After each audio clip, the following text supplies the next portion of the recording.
हिंदी की तैयारी के लिए चैनल को सब्सक्राइब करें और नई वीडियोज़ की जानकारी भी आपको मिलती रहे, इसके लिए घंटी भी दबाएं।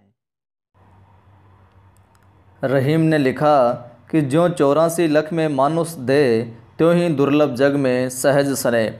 नमस्कार दोस्तों, स्वागत है आपका एक बार फिर से अपना की जो टेस्ट सीरीज चल रही है उसके भाग 34 में। मैं हूं आपका दोस्त आदि गणेश। वीडियो अच्छा लगे तो लाइक करें, कमेंट करें और जब भी देखें इसे शेयर ज़रूर किया करें आप। चलिए प्रश्नों की शुरुआत करते हैं। सबसे पहले यात्रा का रोमांस जो अध्याय है, मोहन राकेश कृत, वहाँ से प्रश्न। मोहन राकेश का जन्म कब हुआ, वह कहाँ हुआ? तो 1925 ईस्वी में अमृतसर में। कहाँ हुआ? 1925 में अमृतसर में। मोहन राकेश 1962-63 में किस पत्रिका के संपादक रहे? तो सारिका के। किसके रहे 62-63 में? सारिका के।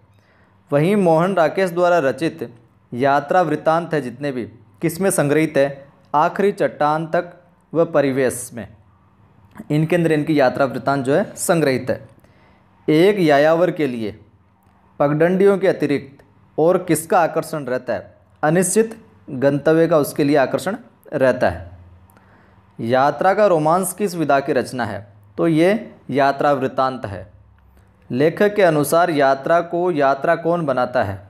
अच्छा प्रश्न है कि जो राह की थकान और बाधाएं होती है वही यात्रा को यात्रा बनाती है। डाक बंगला कहाँ स्थित था?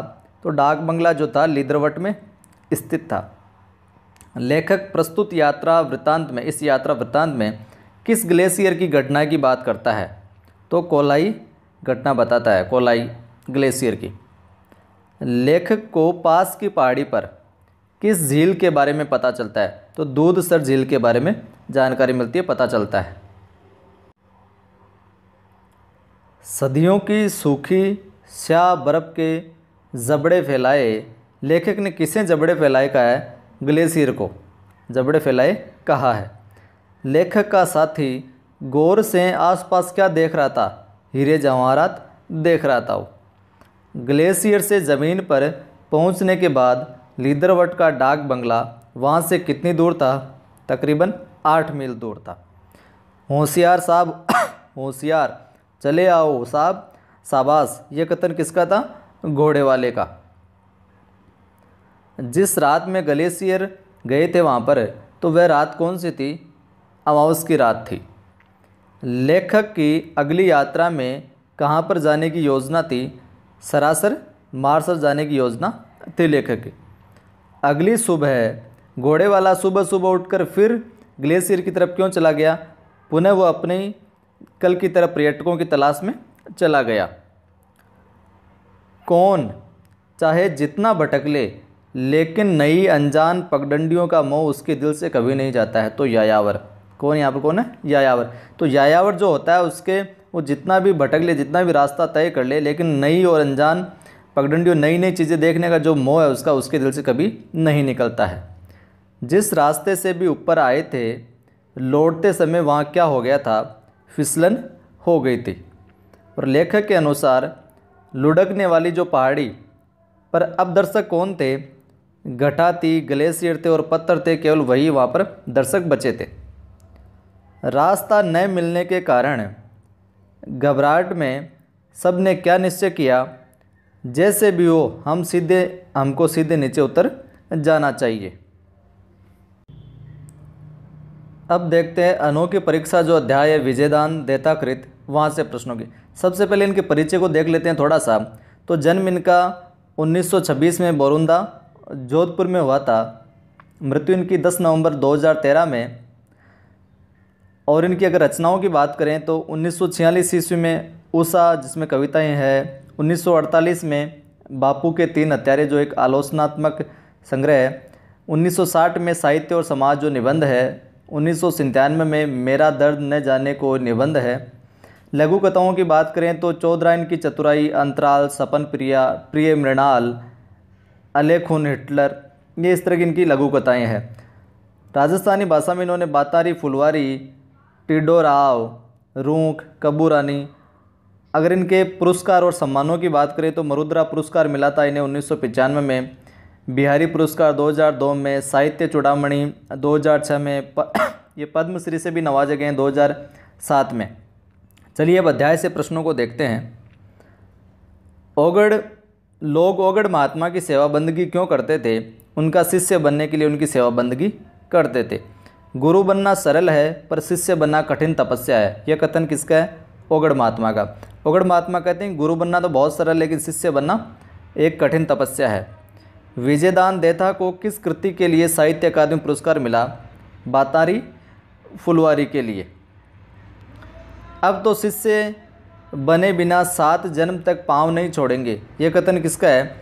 2 सगे भाई थे, उनका कथन है जिन्होंने भीष्म प्रतिज्ञा की थी कि अब तो शिष्य बनाओगे आप तभी आपके पाँव छोड़ेंगे। अधिक शिष्य बनाने पर बड़े से बड़े पंथ का भी पतन होने में देर नहीं लगती। ये कथन किसने कहे थे? ओगड़ महात्मा ने। आखिर ओगड़ संत को ही हार स्वीकार करनी पड़ी। संत को किससे हार स्वीकार करनी पड़ी थी? दोनों सगे भाइयों से। ओगड़ की दृष्टि में कौन सा कार्य आसान था? गुरु बनना। ओगड़ महात्मा अपना गुरु किसे मानते थे? कुदरत को ही अपना गुरु मानते थे। बिज्जी किसका लोकप्रिय उपनाम है? तो विजयदान देता का इस नाम से भी बड़े लोकप्रिय हुए हैं। और देता की कृतियों की हम बात करें उपन्यासों में तो महामिलन, तीडोराव, उलझन। अनोखी परीक्षा कहानी में व्यक्ति के गुण, कर्म, स्वभाव की वास्तविक कसौटी क्या बताई गई है? उसका अंतर्मन है जो उसकी वास्तविक कसौटी बताई गई है। छोटा भाई किस प्रकार का था? बोड़म, बिल्कुल अनाड़ी था वो। बड़े भाई ने बकरे का सिर कहाँ काटा?